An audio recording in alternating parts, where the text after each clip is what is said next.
This happened when I was around 12 years old. My mom took my siblings and I to visit her mom in her hometown in Mexico during our summer break. As soon as we got there, we were told not to wander close to the neighbor's house. Strange things seemed to be happening there. Apparently, the 16-year that lived across the street was possessed. My grandmother actually used the phrase, "has the devil in her." It started with the girl, don't remember her name, hearing somebody whisper. Then she claimed she was able to hear footsteps that followed her everywhere. She stopped eating, sleeping, and every morning would find scratches and bruises all over her body. The priest had been called and he had blessed the house several times, but it didn't seem to stop. Her parents had to send their other children to stay with grandparents because they were too scared to stay in the house with her, as she was beginning to have violent manic episodes. Some people in town said that when they walked by that house they felt uneasy, and some even claimed they saw shadows and heard strange noises. My cousins were scared to walk by there, and would rather go the opposite way and walk around the block just to get to a store that was 2 houses down from that house. By the way, this house was across the street from my grandma, and 2 houses to the left, 2 houses left of the house that was right across the street. Hope that makes sense. I'm not going to lie, I was scared too, but I also had this morbid curiosity. Every time we had to leave my grandma's house, I looked that way and stared. Don't really know what I was hoping to see. One morning, I woke to the grown-ups talking about what had happened across the street during the night. Apparently, a big stain appeared overnight in one of the walls. A stain that looked a lot like blood. They washed the stain with soap and water and painted over where the stain was. By that evening, the stain was there again. They went to get the priest and once again cleaned the stain and prayed while the priest blessed the house and threw holy water at the wall. By morning, the stain was back. The word around town spread and people had gathered and formed prayer groups. It seemed they were praying non-stop. One group of people would leave and others would show up, all carrying rosary beads. My cousins, siblings, and I were under strict orders not to get close to that house. My grandma thought we might also get possessed or something might follow us home. Of course, us being kids, we decided we wanted to go and look at this blood stain on the wall. So off we went, hiding behind other people so our grandma and mothers wouldn't see us. There was a lot of people and not everyone fit inside the house, or they were afraid to go in. There was a lot of people just outside the entrance. As we got closer, we heard a girl yelling as if in pain. We also heard growling, but I'm not sure if the girl was also making these noises. Everyone there was praying the rosary in unison, but you were able to hear the girl's voice crying and asking for help. Then she would start yelling, screaming, and you would hear growling. At this point, my cousins, my brother, and my sister had turned back in fear.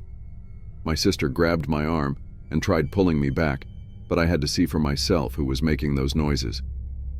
I pushed my way inside the house, and what I saw next, I will never forget. I saw a girl tied with ropes to a banister of the house.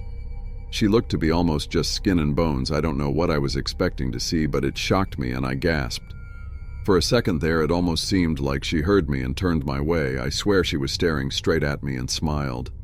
I was frozen in my spot, unable to move. Then I felt someone pull me back so hard I almost lost my balance. It was my grandmother that was dragging me out of there. I don't think I ever saw her that mad. She was fit to be tied.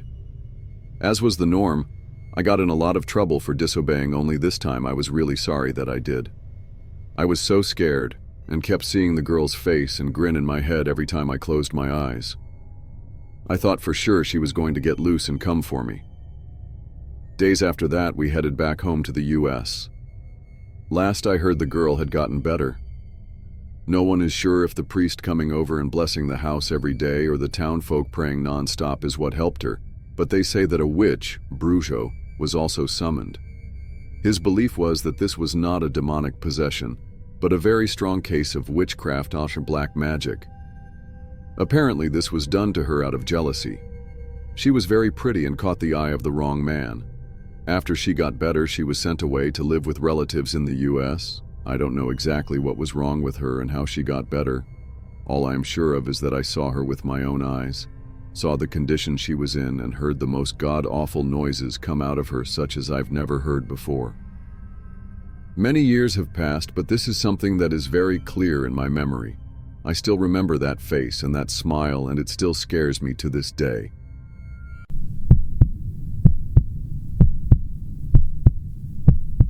A few years ago, I moved into a one-bedroom apartment in Melbourne, Australia. It was my first time living on my own. The apartment block had been built in the 1930s. I'd been there for a few months when I came home from work one day and went into the bathroom. I saw something strange. The wooden board covering a hole in the ceiling that led to a small attic space lay broken in two pieces on the ground. I examined the broken pieces. The board was an inch thick, and it would have taken a Bruce Lee to break it. I thought the landlord had sent someone to work on the attic. I was frozen stiff with fear. I thought, someone is up there for sure. I emailed pictures to the landlord asking if anyone had been there, with an undertone of annoyance, since she hadn't warned me. Her reply read, "Please call me as soon as you are able to." I called, and she explained that her last two tenants had said the same thing happened. She promised to replace the board, and she did. A month later, I woke up one night around 4 a.m. I had so many goosebumps, it felt like someone was rubbing his or her hands on me. Everything was silent, but then I heard this sound coming from above my bed. It was a dragging sound, like someone pulling a sack of potatoes. I was frozen stiff with fear. I thought, someone is up there for sure. There is no way an animal could make that sound. After 5 minutes, I managed to work up the courage to turn on the light and walk to the bathroom. I was armed with a cricket bat. When I looked, I saw that the new board covering the hole was broken in two. I felt sick. The dragging sound had stopped, but I heard something else, whispering. The sound was clear and coming from the attic. It sounded like children's voices, and I could hear one sentence repeated over and over. "It's your turn. It's your turn." I switched on every light in the apartment to make things feel normal. It was 5 a.m. and dark outside. I watched TV to try to unwind. Then a fuse blew.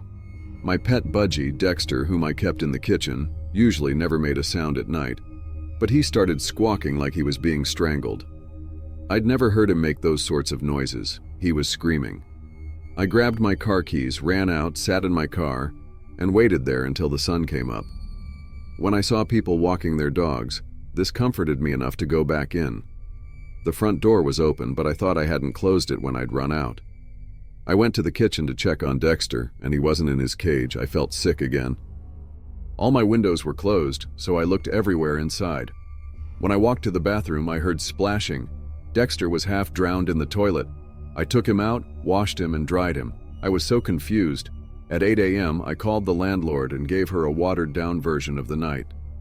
"Oh, wow, you heard the whispering too," she said. I stayed in that apartment for another 18 months. I heard the whispering on a few occasions, and twice the board covering the hole in the ceiling moved. Although I live elsewhere, the landlord recently called. She said that her new tenants had begged to speak with me about some of the stuff that's been going on there. Forget it. It's their problem now.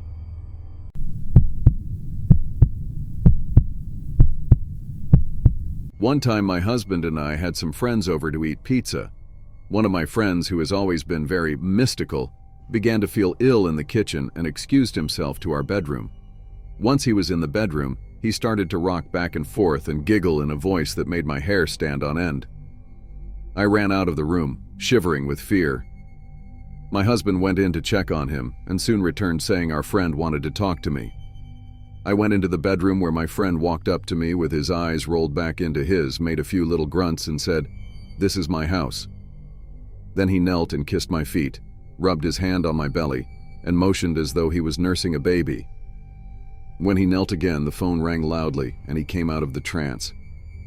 About a month later, I found out I was pregnant, which may explain the gesture he made.